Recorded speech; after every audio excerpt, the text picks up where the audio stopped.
So hello everyone, आज मैं आपके लिए एक्सप्लेन करूंगी द लेजेंड ऑफ ताई सोड इमॉर्टल का एपिसोड नंबर 12। तो जैसा कि पिछले एपिसोड में हमने देखा था कि गुनोशे ने हाउ फेंग को ताई इमॉर्टल सेक के लिए सिलेक्ट कर दिया, मगर चुनकी और पेंग शान को इससे दिक्कत हुई। वो कह रही थी कि हाउ फेंग एक गद्दार का बेटा है तो वो सेक ज्वाइन नहीं कर सकता। और तभी वहाँ पर एम्परर शेनफेंग आ गए। उनके पास एक जादुई वर्चुअल मिरर था जिसकी मदद से हाउ फेंग के फादर की बेगुनाही साबित की जा सकती थी, लेकिन चुनकुई तुरंत ही वहाँ से भाग गया। अब हाउ फेंग अपने रूम में वापस जा रहा था, तभी शाओ हांग ने उसके साथ फाइट करना शुरू कर दी। अब आगे तो हम देखते कि हाउ फेंग ने शाओ हांग को सबक सिखाने के लिए अपने पपेट को समन कर लिया। उस इमॉर्टल पपेट ने शाओ हांग पर अटैक कर ही दिया था कि तभी वहाँ पर प्रिंसेस आ जाती है। वो हाउ फेंग से कह रही थी कि मेरे भाई पर जरा रहम करो क्योंकि फिलहाल तुम हमारी ही राज्य में हो। तो प्रिंसेस की बात मानते हुए हाउ फेंग अपने पपेट को रख देता है, जिसके बाद वो शाओ हांग से कहता है कि आइंदा से मेरे रास्ते में मत आना। इस बार तो प्रिंसेस ने तुम्हें बचा लिया। अब शाओ हांग तो ये मुकाबला हार गया था, जिस वजह से वो गुस्से में वहाँ से चला जाता है। अब प्रिंसेस हाउ फेंग को समझाने लगती है कि मुझे पता है तुम उस पर गुस्सा हो, मगर तुम्हें समझना होगा वो एम्परर का बेटा है। अगर तुमने उसे नुकसान पहुंचाया तो हमारे फादर तुम्हें पनिश करेंगे। तो हाउ फेंग कहता है कि मैंने जानबूझ के उसके साथ फाइट नहीं की, उसने मुझे गद्दार का बेटा बोला था,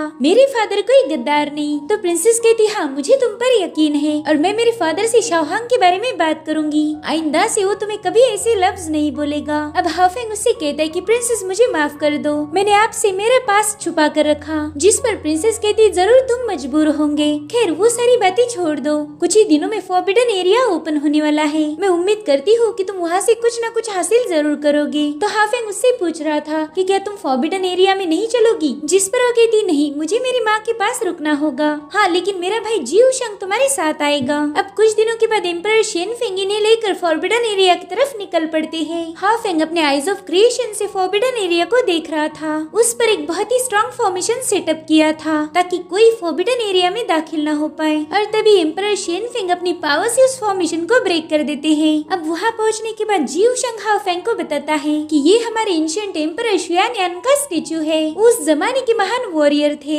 जिस पर हाउ फेंग कहता है हाँ मैंने भी इनके बारे में सुना है, ये ट्रू इमॉर्टल स्टेज के कल्टिवेटर थे। अब एम्परर शेनफेंग अपने टोकन से एक ड्रैगन को बाहर निकालते हैं और वो ड्रैगन जाकर फॉरबिडन एरिया को ओपन कर देता है। इधर एक एल्डर शाओ हांग को बता रहे थे कि आपने अंदर जाने के बाद 2 एम्परर्स के ट्रेजर को हासिल करना है। तो शाओ हांग कहता है हाँ उनमें से एक तो मैं जरूर हासिल करूंगा और अगर मुझे एक भी ट्रेजर मिल गया तो भी मैं सबसे ज्यादा पावरफुल बन जाऊंगा। अब शेनफेंग सबको बताते हैं कि फॉरबिडन एरिया ओपन हो चुका है, तुम सभी लोग अंदर जाके ट्रेजर हासिल कर सकते हो। तो अभी सभी लोग फॉरबिडन एरिया में एंटर करते हैं। जी वुशंग हाउ फेंग को बताने लगता है कि यहाँ पर 9 स्टोन गेट्स है जो अलग अलग एम्परर के 9 ट्रेजर रूम्स में ले जाते हैं। वहाँ पर एक वाइड गेट भी था जहाँ पर हाउ फेंग को एक गोल्डन ड्रैगन नजर आता है। अब वो जी वुशंग को बता रहा था कि इन रूम्स में जाना बहुत ही मुश्किल टास्क है। तो वुशंग कहते हैं हाँ सिर्फ हमारी जी फैमिली के मेंबर ही इसमें दाखिल हो सकते हैं। अगर तुम्हें ट्रेजर हासिल करना है तो फिर वॉइड टेस्ट को पास करना होगा, मगर वॉइड टेस्ट पास करना बहुत मुश्किल है। यहाँ पर जो वॉइड डोर है उसमें हजारों सालों से लोग जा रहे हैं, मगर वो कभी वापस नहीं आ पाए, वो वॉइड में ही लॉस्ट हो जाते हैं। वहाँ पर शाओ हांग के कुछ दोस्त भी थे। वो हाउ फेंग को चढ़ाने लगते कि भाई तुम तो वहाँ से बिल्कुल वापस नहीं आओगे। जिसके बाद वो इनहेरिटेंस रूम में चले जाते हैं। शाओ हांग कहता है कि शुआनयान की सोड मेरी है। अब इन सभी लोगों की जाने के बाद हाउ फेंग वाइड गेट में एंटर करता है। वहाँ पर उसे समय फील नहीं हो रहा था, तो हाउ फेंग वहीं पर बैठ के अपनी पावर्स की मदद से उस जगह को चेक करने लगता है। वो वहाँ से इनहेरिटेंस रूम में जाने के लिए रास्ता ढूंढ रहा था।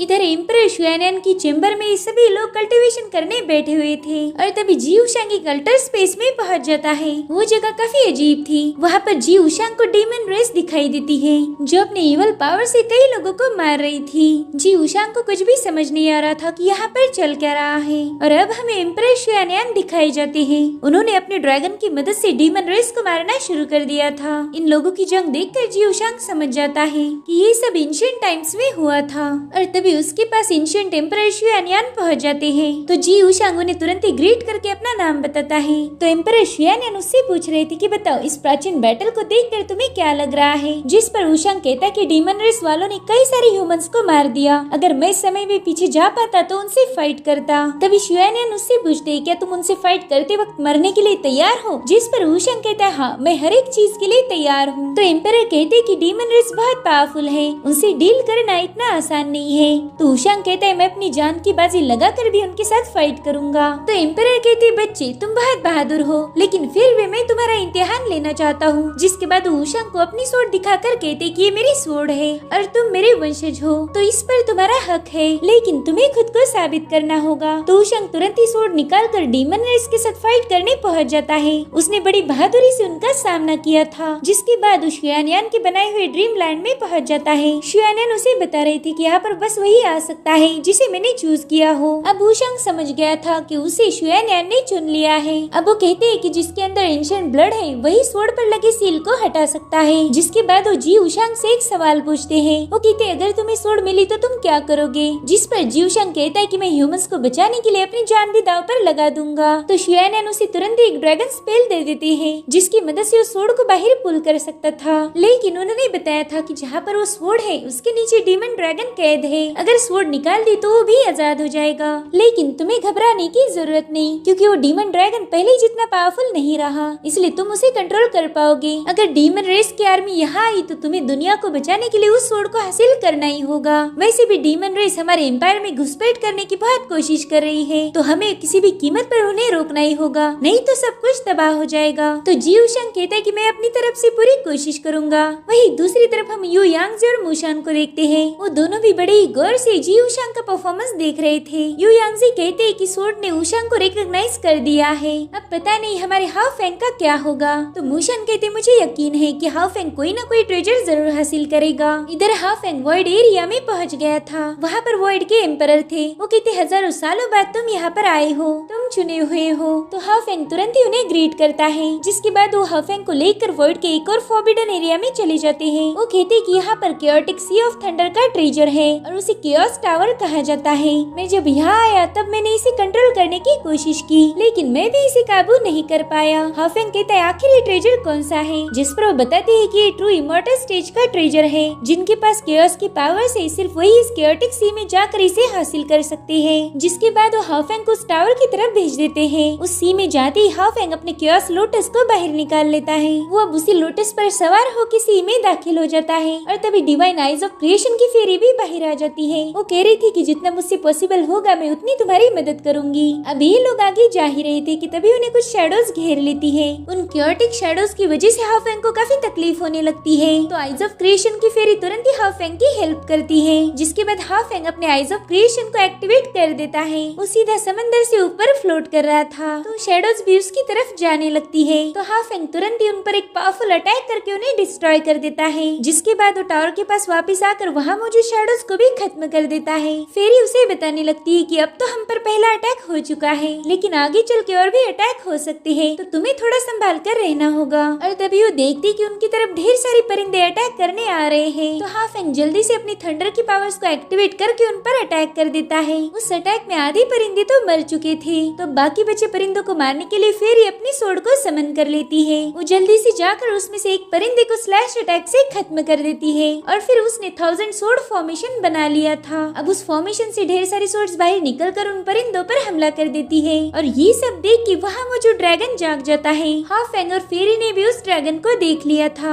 फेरी हाउ फेंग को बता रही थी कि पता नहीं मुझे ऐसा क्यों लग रहा है कि मैं इस ड्रैगन को पहले से ही जानती हूँ। अब वो ड्रैगन उन पर हमला करने के लिए उनके पास आ जाता है। तो हाउ फेंग ने तुरंत ही अपने आसपास एक शील्ड बना ली थी, लेकिन हाउ फेंग को महसूस हो रहा था कि वो ड्रैगन काफी ज्यादा पावरफुल है। वो फेरी को बता रहा था कि इसे तो ऑर्डिनरी सुप्रीम इमॉर्टल भी हरा नहीं सकता। और तभी वो ड्रैगन इन पर हमला कर देता है। फेरी हाउ फेंग को बता रही थी कि एंशिएंट कैंडल ड्रैगन है, हमें जल्दी से इसके अटैक को डॉज करना होगा। जिसके बाद फेरी सीधे उसके साथ लड़ने चली जाती है, मगर वो ड्रैगन अपनी पावर से उसकी स्वॉर्ड को आइस में बदल देता है। इसलिए फेरी तुरंत ही अपना स्वॉर्ड फॉर्मेशन क्रिएट करके उस ड्रैगन पर कई सारी स्वॉर्ड से हमला कर देती है, मगर वो ड्रैगन अपनी खतरनाक पावर से उन सभी स्वॉर्ड्स को डिस्ट्रॉय कर रहा था। अब उसके साथ फाइट करके फेरी भी बहुत ज्यादा घायल हो गई थी। वो हाउ फेंग को बताती है कि अब मुझ में ज्यादा स्पिरिचुअल एनर्जी नहीं बची, तो मुझे नहीं लगता कि मैं इस कैंडल ड्रैगन का मुकाबला कर पाऊंगी। इधर कैंडल ड्रैगन ने उस पर एक और फायर अटैक कर दिया था, जिसमें फेरी बुरी तरह से घायल हो गई थी। अब वो ड्रैगन ड्रैगन उसे पकड़ लेता है। तो फेरी को बचाने के लिए हाफेंग तुरंत ही अपने इमोर्टल पपेट को बाहर निकालता है। वो पपेट उस ड्रैगन पर स्लैश अटैक कर रहा था, जिसके बाद वो ड्रैगन पर एक फाइनल अटैक करके फेरी को आजाद करवा लेता है। और अब तो ड्रैगन बहुत भड़क गया था। इधर हाफेंग अपने क्योस लोटस को बाहर निकाल लेता है और अब वो लोटस अपनी पावर से उस ड्रैगन पर अटैक करना शुरू कर देता है। इधर फेरी ने भी उस ड्रैगन पर मल्टीपल स्लैश अटैक कर दिए थे,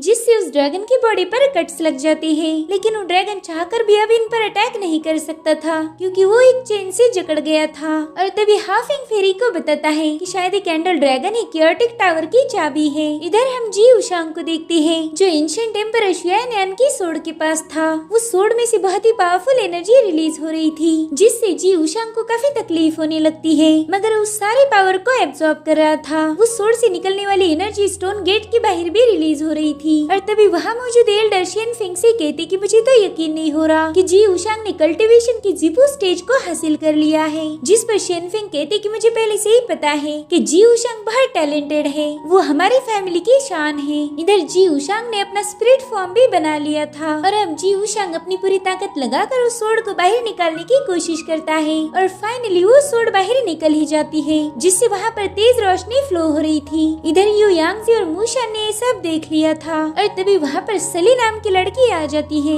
वो यू यांगजी को ग्रीट कर रही थी। तो यू यांगजी कहता है कि मुझे मूशान ने तुम्हारे बारे में सब कुछ बता दिया, तुम बहुत बहादुर हो। तुम्हारे सीक्रेट स्पेल की वजह से हाफेंग जाओ डायनेस्टी में पहुंच गया था। तो वो कहती हाँ, मुझे मास्टर मूशान ने ही ऑर्डर दिया था। अब वो मूशान को बताती है कि मास्टर, मैंने डीमन रेस के 2 ग्रुप्स देखे हैं, वो इंपीरियल कैपिटल की तरफ आ रहे हैं। तो मूशान उन ग्रुप्स के बारे में पूछने लगता है, जिस पर सली बताती है कि डीमन रेस का एक ग्रुप तो मोए लीड कर रहा है और मोए डीमन रेस का प्रोटेक्टर है और उनका दूसरा ग्रुप 7 जनरल लीड कर रहा है। अब यू यांगजी सली को बता रहा था कि हाफेंग के पास क्योस लोटस है और साथ ही क्योटिक टावर में जा चुका है, तो उसे बाहर आने तक हमें थोड़ा वेट करना होगा। वही दूसरी तरफ हम जाओ डायनेस्टी की इंपीरियल सिटी देखते हैं, जहाँ पर बहुत ही ज्यादा स्ट्रॉन्ग एनर्जी रिलीज हो रही थी। दरअसल जाओ डायनेस्टी के एम्परर जी बाइशंग वहाँ पर एनलाइटनमेंट फ्रूट को रिफाइन करने की कोशिश कर रहे थे, लेकिन उनकी वो प्रोसेस पूरी होने से पहले वो जगह शेक होने लगती है। इसलिए एम्परर बाइशंग अपनी रिफाइनमेंट प्रोसेस को स्टॉप करके बाहर आ जाते हैं और तभी उन्हें फॉरबिडन एरिया से एक तेज रोशनी आसमान में जाती हुई नजर आती है। वो कहते हैं शायद एंशिएंट एम्परर शुआनयान की सोड किसी ने हासिल की है,